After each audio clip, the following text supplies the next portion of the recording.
What's up, friends? Today we're checking out Viva Las Vengeance by Panic! At the Disco, looking at it from the perspective of a producer, songwriter, singer. I've been a fan of Panic! At the Disco for a while, since I was a youngster.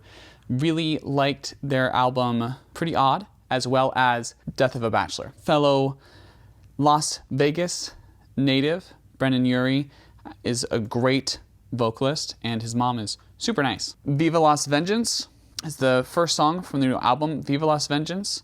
The album is produced by Mike Viola, who did Andrew McMahon in The Wilderness's first album. If you know Cecilia and the Satellite, that's him.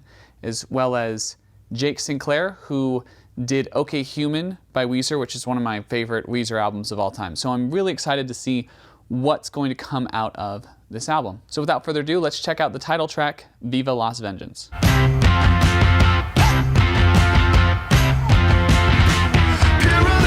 Digging the intro, strong, guitar-driven, kind of establishes a tone for the song.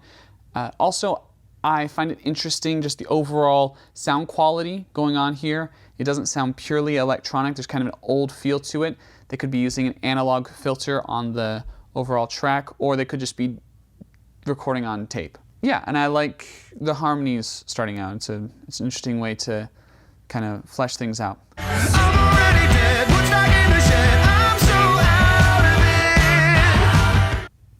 I feel like his vocal doesn't have as much high end as I might expect, and that's just interesting decision from a vocal production standpoint.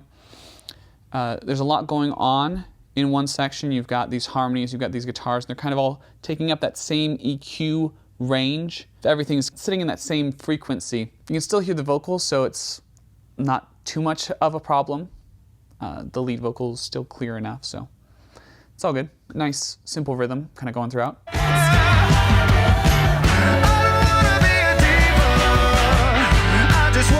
This pre-chorus is interesting. They've stripped away those harmonies, the backing vocals, and it's kind of brought that main vocal to the foreground. It's smart to create a difference in instrumentation between sections to heighten or dampen the energy.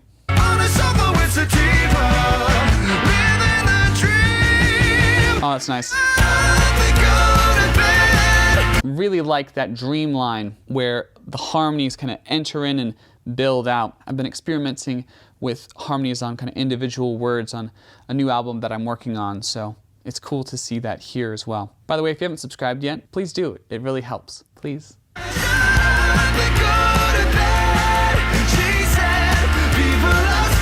The harmonies join with him for most of the chorus, but then during the word "she said," harmonies drop away, and it's just a double vocal on that specific section. Creates kind of a nice change up. Also, I like that the harmonies are more strict to the joining the vocals and kind of going in the same space as the vocals, as opposed to where the verse, you have this kind of call and response going on. And I do really like call and responses with harmony vocals. It's something I always forget that I like until I watch, another one of these things. I'm like, oh, I should have people do that more.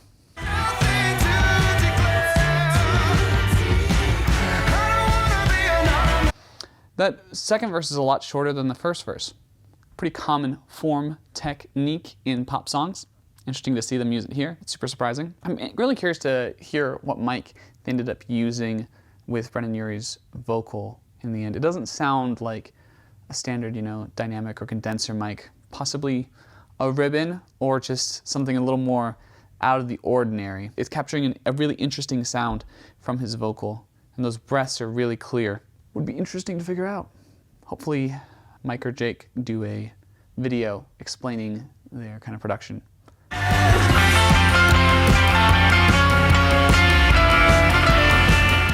I really like that the electric guitar is doubling with the piano for this solo. That's a really interesting idea. I like when instruments kind of layer on top of each other. It kind of emphasizes certain notes in a really clean way. Also, I like the sound they're getting out of this piano. It's very tinny, not as full and rich, which is a different approach for a piano, and I appreciate it.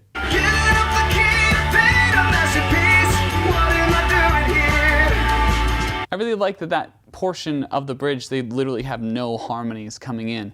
It creates kind of a nice break. Also, it sounds like that guitar tone changed pretty significantly to reflect more of that tinny piano sound, which I like.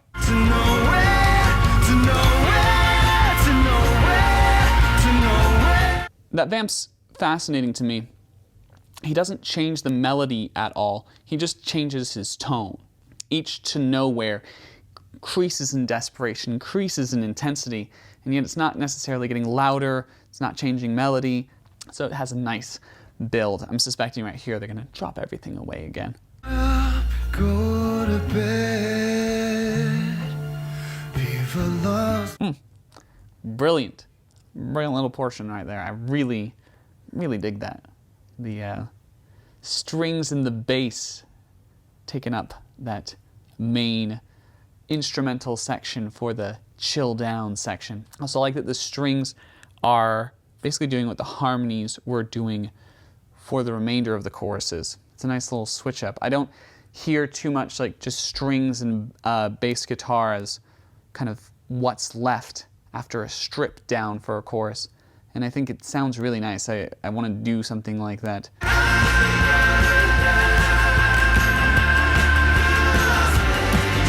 It's interesting that he's not going straight into the chorus again. He's kind of doing this shut up line, Vamp. Allows us to be reintroduced to all of the sounds that we've heard before. Also showcases his vocals in a nice way. He's a really strong vocalist, has a great belt, really strong high end, and we can hear that by the production leaving space for it.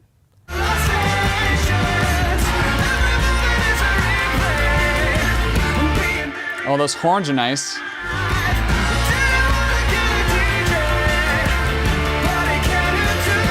Those horns are really cool at the end. I liked how they stabbed at certain points, they held out notes at certain points, really diversity of usage. I'd love to see Panic go back to that Baroque pop sensibility that they had on Pretty Odd. And so hearing those horns and those strings makes me think, maybe that's what's coming up. This overall sound quality of it was really fascinating.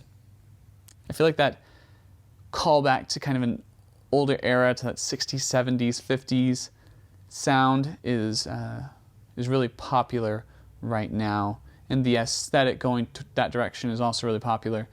You have the Linda Lindas doing that, some other groups. I'm not sure how I feel about it, but I like when they do an interesting twist on it. Hope you enjoyed this video. Hope it added some insight into your perspectives with this song. And I hope you'll check out more of my videos. If you liked the song, you might like some of my music.